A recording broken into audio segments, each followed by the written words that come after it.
Hi, I'm Chris Goodbody. I'm here with another segment of my Spotlight on Business feature, and today I'm proud to be able to interview Adrian Wild. Adrian is a success coach, and he's been in the success coaching industry since about 1997.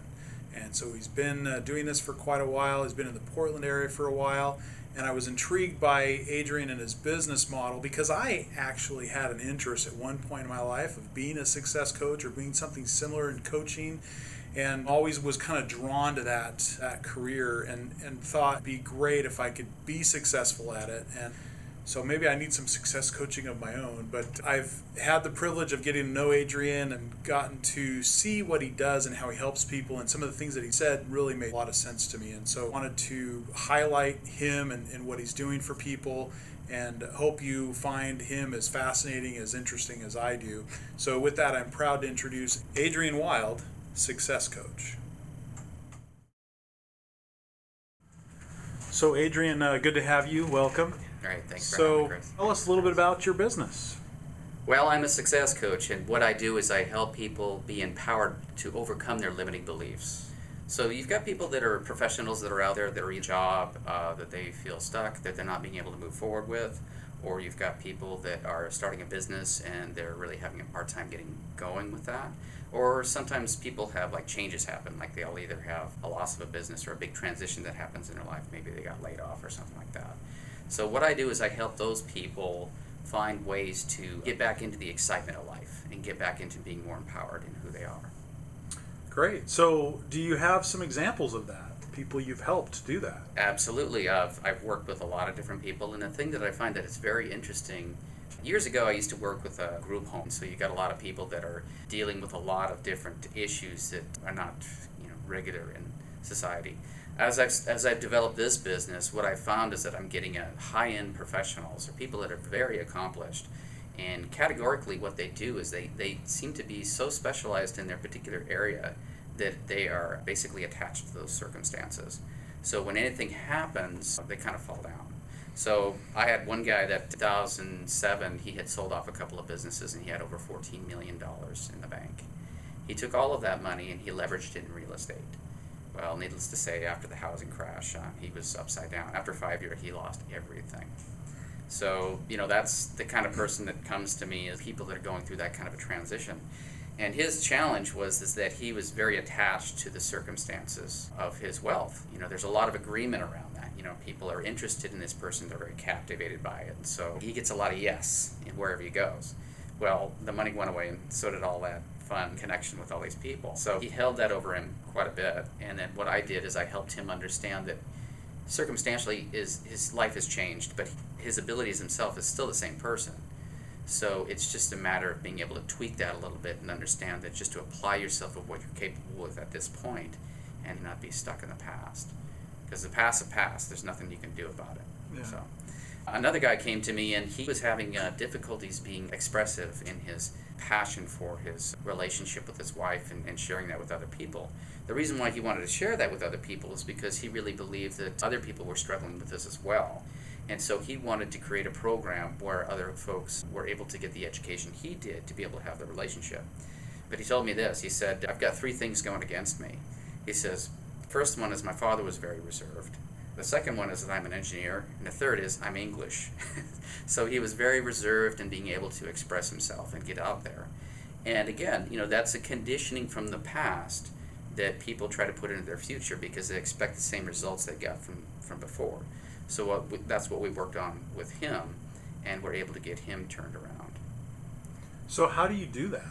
What does your program kind of consist of, or what's the philosophy behind your programs? The philosophy behind the program is simply this. We usually have a running dialogue of who we are that goes on our head on a regular basis.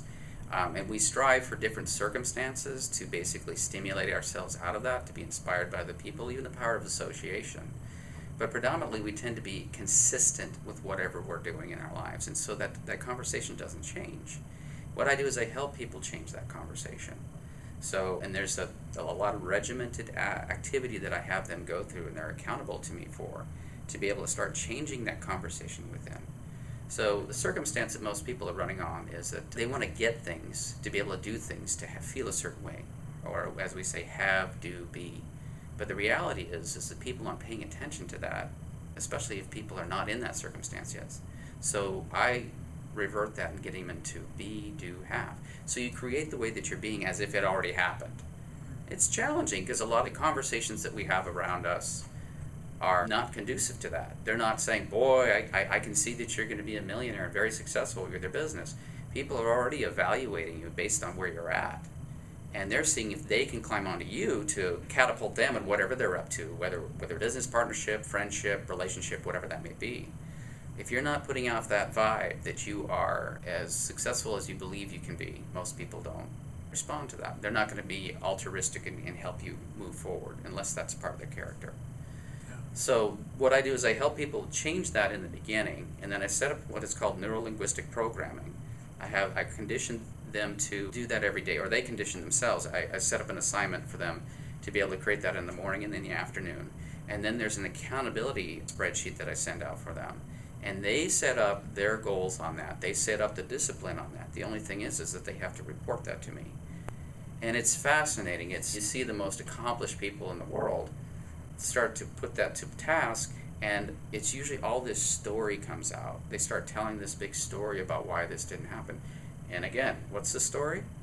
It's that dialogue that you have in your head. That's it. Because what's so is it didn't get done. There's nobody bad or wrong because of it. There's no interpretation of it. It just didn't happen. So what are you going to do to make this happen again? So reinventing that constantly with people.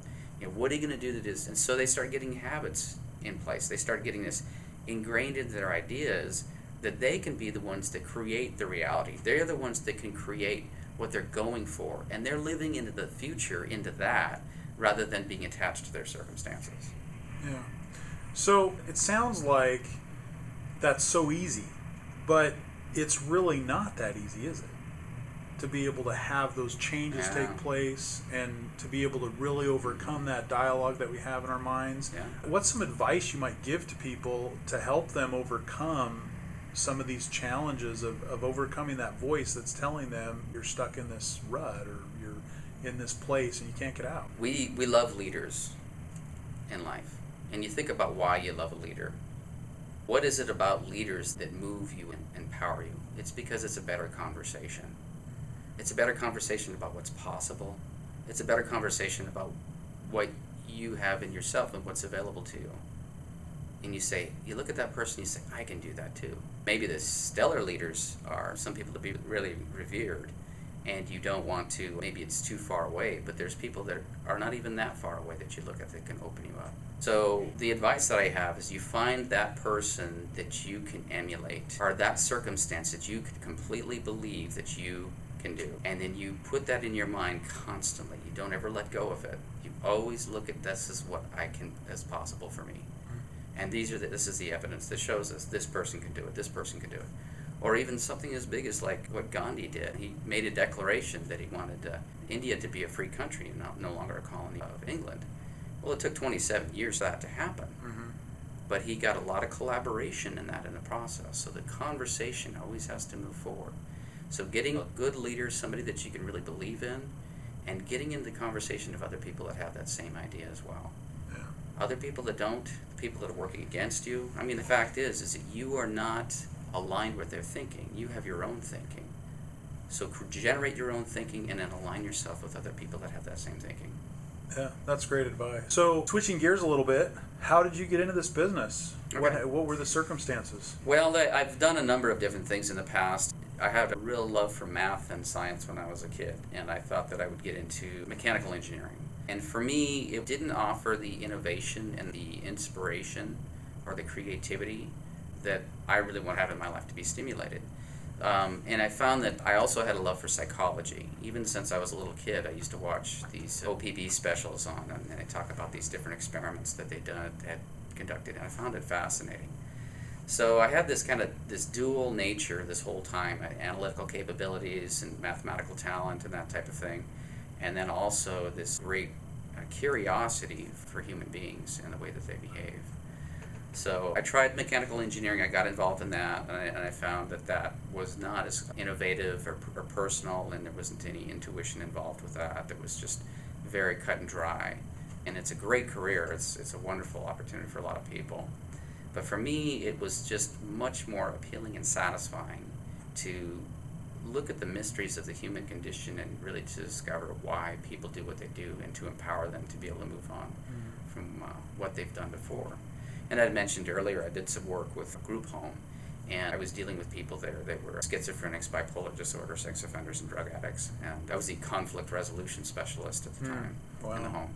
So it was very challenging, but it was the first time that I really could start to see that I was not, my identity wasn't part of my circumstances, and these people, they were very involved and very terrified by what was happening to them.